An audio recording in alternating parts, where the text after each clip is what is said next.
The champagne flute chimed against my husband's glass. I threw my head back, laughing, feeling the bronze silk of my dress catch the amber lights. I thought I nailed the earth tone dress code perfectly. I was wrong. Lauren, the bride, cut through the crowd. To everyone else, she was a vision in white. But when her eyes locked onto mine, the smile evaporated. Her gaze was dead, flat, like a shark smelling blood. I opened my mouth to say congratulations. Wham! Her fingers clamped onto my bicep like a vice, sharp enough to bruise. Before my husband could even blink, she yanked me, hard, away from the party and into the dark service corridor. The heavy oak doors slammed shut. Thud. The jazz music died. Lauren, what are you... She stepped into my space, inches from my face. She smelled of expensive wine and pure, distilled malice. Did you really think you could outshine me? She hissed. In that? I looked down. I followed the rules. It's bronze. It's gold, you trashy narcissist, she spat. I cannot believe you pulled a stunt like this. She looked manic, checking the hallway to make sure we were alone. Then she leaned in, her lips brushing my ear, dropping her voice to a venomous whisper. You are not the first prize here. You never were. My blood ran cold. First prize? Lauren stepped back. She held her wine glass. With a calculated flick of her wrist, she sloshed the cold white wine forward. It hit my thigh, turning the bronze silk a dark, muddy brown. I gasped. Lauren! Action. The mask flipped. She threw her head back and screamed, loud enough to wake the dead. Get out! She pointed a trembling finger at me. You are trash! Get out of my wedding! The doors swung open. The music stopped. 50 pairs of eyes landed on me, standing there with a stained dress and a screaming bride. I stood frozen, the cold wine seeping into my skin, realizing the horrifying truth. This was never about the dress. To understand why I was standing in that hallway covered in wine, shaking like a leaf, you have to rewind 2 years. We were at this trendy bistro downtown, me, Dan, and Lauren. I made the mistake of telling a stupid story from high school. Just an anecdote about Dan accidentally dyeing his hair green before prom. I was laughing. Dan was laughing. For the first time in months, my best friend looked free. Then, I looked at Lauren. She wasn't eating. Her fork was hovering in midair. She was staring at Dan with this terrifying, blank expression. The silence radiating off her was so heavy it felt like it was sucking the oxygen out of the room. Dan noticed it instantly. The laughter died in his throat. He shifted in his seat, eyes darting to her like a bomb squad technician checking a timer. Babe? He asked softly.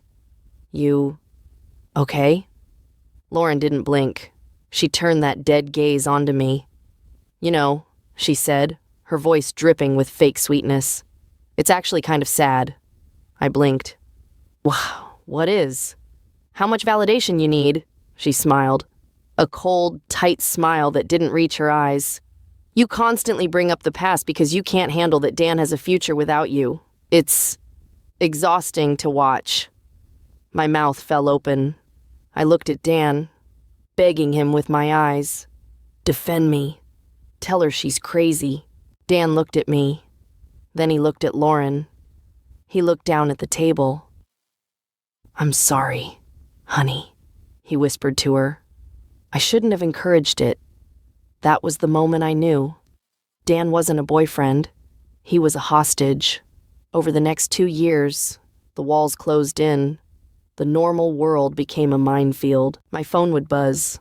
Lauren thinks it's inappropriate. Lauren is uncomfortable with your tone. Lauren set a boundary. She weaponized therapy speak to isolate him. And because I wanted my friend to survive, I backed off. I let her win. But when that wedding invitation arrived, I realized the war wasn't over. 2 weeks before the wedding, I was sitting on my floor, surrounded by fabric swatches. The invite was heavy cardstock. Dress code, warm earth tones encouraged. I held up my dress.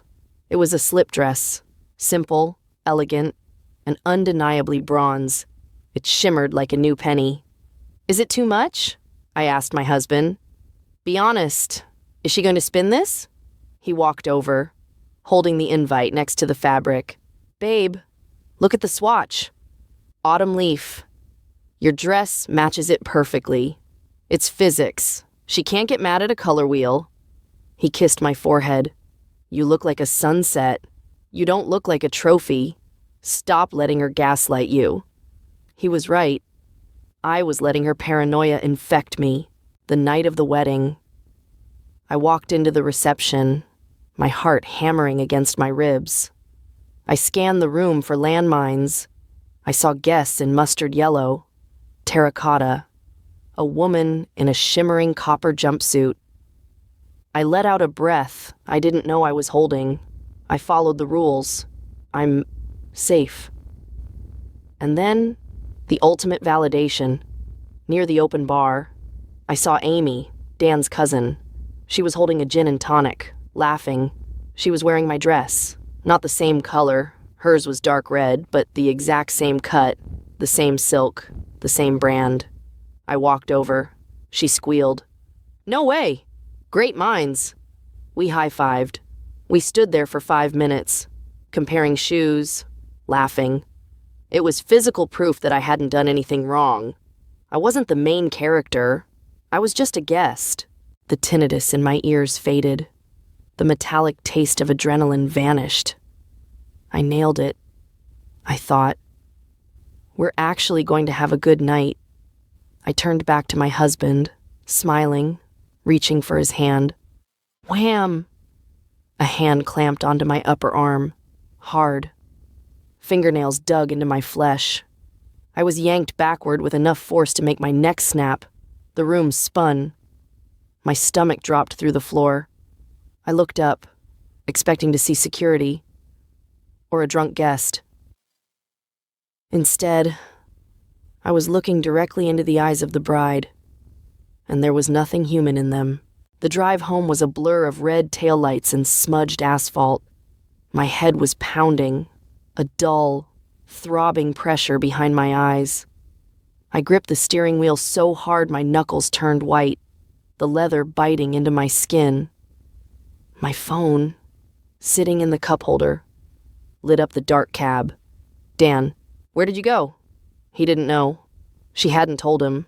I reached for the phone, my fingers shaking, desperate to type, to explain. But the screen changed. Incoming call. Jessica. A mutual friend. Someone I'd trusted for 5 years. I hit answer, exhaling a breath I didn't know I was holding. "Jess, oh my God. Thank God you called. You won't believe what Stop." Jessica's voice wasn't angry. It was pitying, which was infinitely worse. "I just got off the phone with Lauren's mom," she said, her tone smooth and condescending. "Look, we're all just really worried about you." I froze. "Worried? Why?" "Sweetie, you were stumbling," Jessica said, like she was talking to a toddler. "Lauren said you were slurring your words. She said you got aggressive when she tried to help you." My jaw dropped. The world tilted on its axis. "Drunk? Jessica, I had half a glass of champagne. Lauren spilled wine on me." "See, this is what I mean," Jessica sighed. A loud, performative sigh. "You're getting defensive. You ruined her wedding. You made it all about you. Just don't come to the brunch tomorrow, okay? Get some sleep." Click. The line went dead. I pulled the car over onto the shoulder. My heart was hammering against my ribs like a trapped bird. I stared at the dark road, the rain blurring my vision. Did I stumble? Was I loud? Maybe. Maybe I am the villain. They were rewriting reality in real time. taking my humiliation and turning it into their victimhood. And in the dark, alone, with the rain pounding, I started to believe them. I know your blood is boiling right now. Jessica really just did that? If you're furious on OP's behalf, hit that like button right now. And if you want to see how OP finally shuts these bullies down, make sure you're subscribed. You do not want to miss the karma coming their way. The morning after, I sat at my kitchen island, staring into a black coffee. My eyes were swollen shut. The silence in the house was heavy, suffocating. My husband walked in. He looked like he wanted to punch a hole in the drywall. He'd been fielding texts from Dan's family all morning. "They're saying I wore gold to upstage the bride," I whispered, my voice raspy. "Maybe I should just apologize. Keep the peace." "Absolutely not." My husband slammed his mug down. Coffee sloshed over the rim. "You are not apologizing for existing." He slid his phone across the granite counter. "I posted the story on Reddit. You need an unbiased jury." I recoiled. "You told strangers?" "Read it." I picked up the phone. My hands were still trembling. I expected hate. I expected them to side with the bride. Instead, I saw clarity. One comment seared itself into my brain. "User dogs, reading book." To be frank, I didn't even know it was normal to decide which colors guests wear. She clearly has beef with you. She's making drama out of nothing. "See?" My husband pointed at the screen. "You didn't break a rule. She invented a rule just to fail you. It's a trap." I scrolled down. Faster now. Another comment. "User content plenty." "You're not going to win this fight as long as your friend wants to be married to this nut. This is not a normal amount of deranged." Deranged. The word hit me like a splash of ice water. The fog in my brain vanished. The guilt evaporated. I wasn't the problem. I wasn't drunk. I wasn't trashy. I was dealing with a narcissist who had successfully isolated her target. "They're right," I said. My voice wasn't raspy anymore. It was cold. "This isn't about the dress. It never was." My husband smiled, a fierce, protective grin. He walked around the counter and wrapped his arms around me. "You look beautiful," he said, "and you have something she never will." "What's that?" "Security." He pulled out his phone, snapped a selfie of us in our pajamas. Messy hair, no makeup, just us. He typed out a caption and hit post. "My gold prize of a wife. I am winning in life thanks to you." I looked at the photo. I didn't look like a victim anymore. "Okay," I said, putting my coffee down. "Let them talk. I'm done crying." Dan's apartment. 7 a.m. The sun sliced through the blinds like a laser. Dan groaned, his head pounding from whiskey and regret. Next to him, Lauren slept, peaceful, innocent. Her hand was draped over his chest. Buzz, buzz. Dan reached for his phone blindly. "Mom," he answered, his voice thick with sleep. "Mom, it's 7 a.m. Dan, shut up and listen." Her voice was ice cold. It sobered him up instantly. "I didn't want to cause a scene last night," she said, "but I cannot let you wake up next to that woman without knowing the truth. She wasn't drunk." Dan sat up. The sheets rustled. "What?" "Lauren said she was stumbling. I was standing right there. Daniel! I was behind the floral arrangement. She was sober. She was polite. Lauren attacked her." The silence in the room was deafening. The AC unit hummed. "She grabbed that girl," his mom continued, her voice shaking. "She screamed at her because she looked too good. She humiliated your best friend for sport. And then she came back to the table and lied to your face." Dan slowly lowered the phone. He looked at his wife. Lauren stirred. She blinked her eyes open, stretching like a cat. She saw him watching her and smiled. A perfect, practiced, sugary smile. "Good morning, handsome. Who was on the phone?" Dan didn't speak. He felt bile rise in his throat. He physically recoiled, sliding out of bed as if she were radioactive. "Dan?" Her smile faltered. "What's wrong?" He stood up, grabbing his keys off the dresser. His hands were shaking, not from fear, but from rage. Mom saw everything. "Lauren!" Lauren froze. The color drained from her face instantly. The deer in headlights. "She saw you grab her," Dan said, his voice quiet and deadly. "She saw you spill the wine. She saw the whole thing." "No, baby, wait." Lauren scrambled out of bed, naked, desperate. She reached for his arm. "She's confused. You know how your mom gets. I was protecting us. She was trying to—" "Don't." Dan ripped his arm away. He looked at her with pure, unadulterated disgust. "Don't say her name. You lied to me. You isolated me. And I am done." He walked out. The door slammed shut. 4 months later, my home office. I was sipping tea, looking out at the rain. My life was quiet, peaceful, until the phone rang. Unknown number. I knew. My gut twisted, but I was ready. I tapped answer. "Hello? You think you're so funny, don't you?" It was Lauren, but the sweet mask was gone. She sounded unhinged. I could hear one you hyperventilating, the ragged, wet gasps of a narcissist in total collapse. "My coworker saw it," she shrieked, the audio distorted. "Someone sent the TikTok to the group chat. They're laughing at me. You ruined my reputation. You ruined my life." I sat back in my chair. I took a slow sip of tea. Ice. "I didn't name you. Lauren," I said. My voice was steady.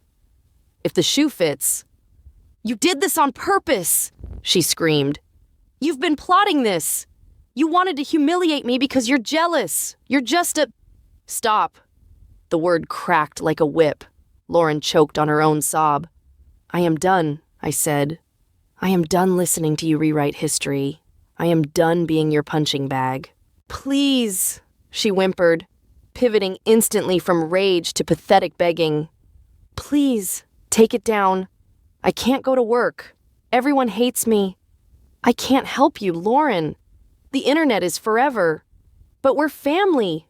Dan is—" "Dan left you," I cut her off, because for the first time in 3 years, he saw the monster behind the mask.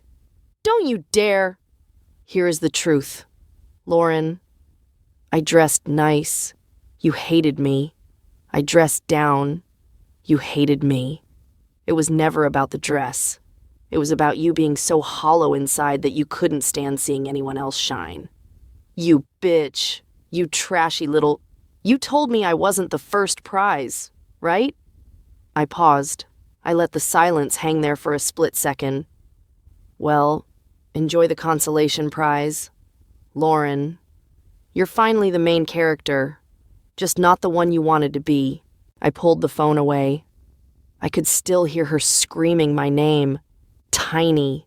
Pathetic. "No, wait." I tapped the red button.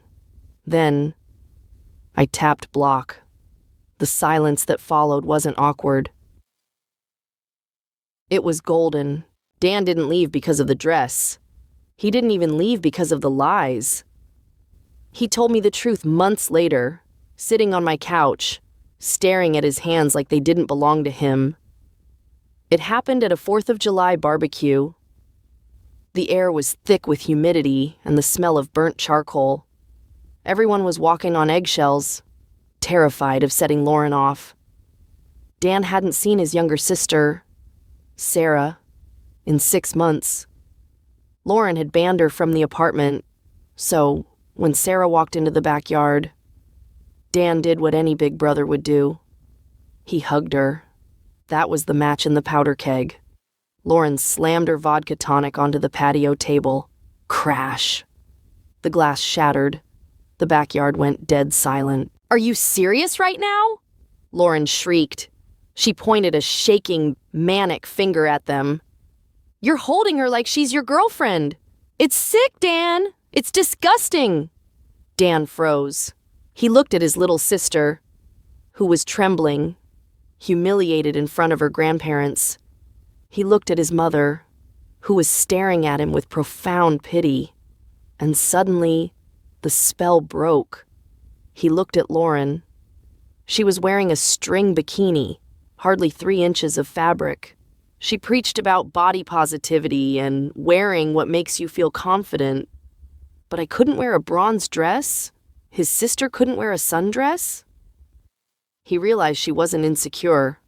She was a tyrant. She isolated me, Dan told me, his voice cracking. She made me fire my boss because she was a woman. She tried to make me cut off my own blood. I realized if I stayed, I wouldn't have a family left. I wouldn't have me left.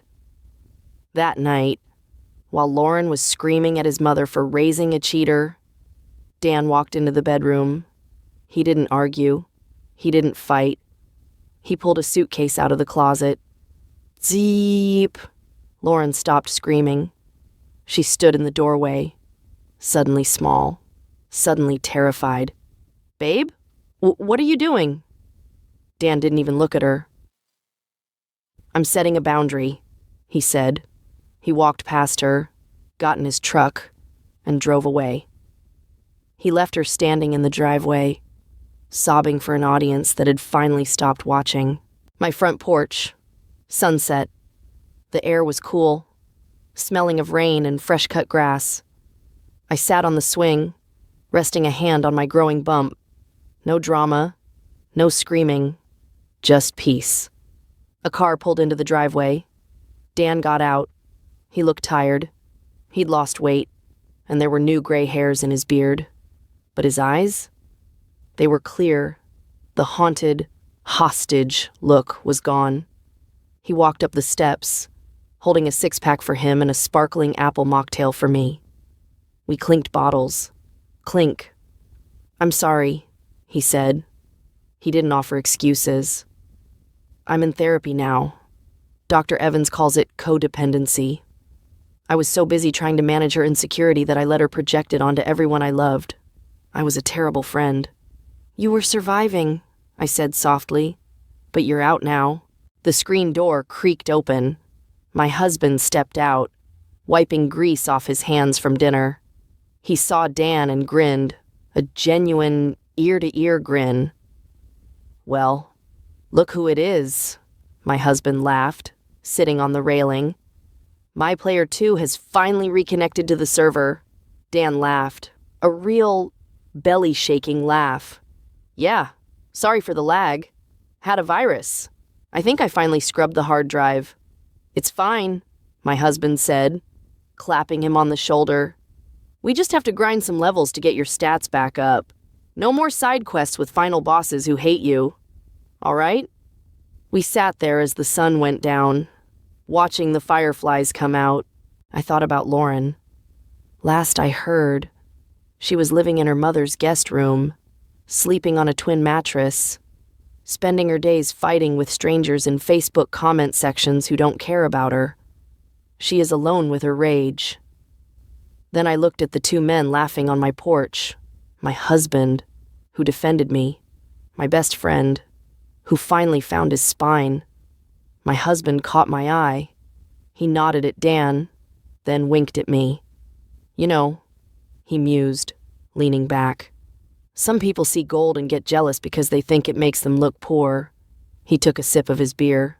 "And some people see gold, and they just cherish it. I think we're doing all right." Lauren spent her whole life screaming that she was the first prize, never realizing the truth. A prize is something you win. A burden is something you leave behind. What a wild ride. Dan finally got his freedom, and OP got her best friend back. But I have to know, be honest, did Dan wait too long to leave? Or do you think he was just trying to be a good husband until she crossed the line with his sister? Let me know your verdict in the comments. And if you loved seeing OP get her justice, Smash that subscribe button. We drop new drama every single day.